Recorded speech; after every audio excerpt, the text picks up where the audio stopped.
ভাই বেরিয়েছে দেখ, আমি বিয়ে করে বউ এনেছি। ধনকে দেখলু তুই এ তো হুবহু তোমার মতো দেখতে। দেখো তুমি আবার ভুল করে ভাইকে নিয়ে ঘরে ঢুকে যেও না কখনো। কোনোদিন যদি আমার চরিত্র খারাপ দেখো, আমাকে মাটি খুঁড়ে পুঁতে দেবে, আমি কিচ্ছু বলবো না। কিন্তু আমি আসল নকল চিনবো কি করে স্বামী? এটাই তফাৎ, ভাই কথা বলতে পারে না আর আমি কথা বলতে পারি। ঠিক আছে, তোমরা দু ভাই স্নান করে এসো, আমি খাবার ব্যবস্থা করছি। চল ভাই স্নান করে আসি, জামা খোল।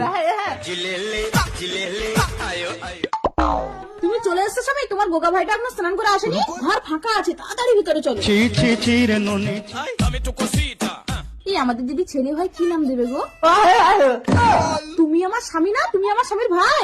যা হয়েছে তাড়াতাড়ি বাইরে যাও, আর এইসব কথা আমার স্বামীকে কোনোদিনও বলবে না। ঠিক আছে, কোনোদিন বলবো না।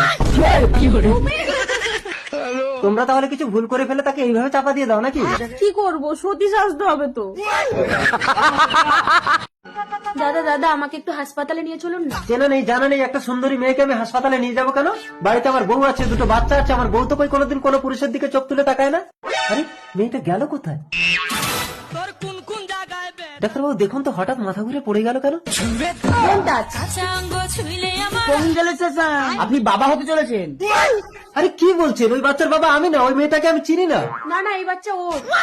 এই তুমি আমাকে কেন ফাঁসাচ্ছ বোন? আমার বাড়িতে বউ আছে, দুটো বাচ্চা আছে। চালাকি হচ্ছে। এই ডাক্তার, এক বউপটে জানেন তো? Okay sir.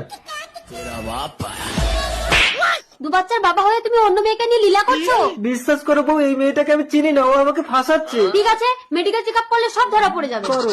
বউ, হ্যাঁ ডাক্তার স্বামী বলুন। এটাকে ভিতরে নিয়ে মেডিকেল চেক আপ করবো। এই চলে এসো। ম্যাডাম, আমার বউ যদি প্রেগনেন্ট হয় তাহলে বুঝবেন এই বাচ্চা আপনার স্বামী।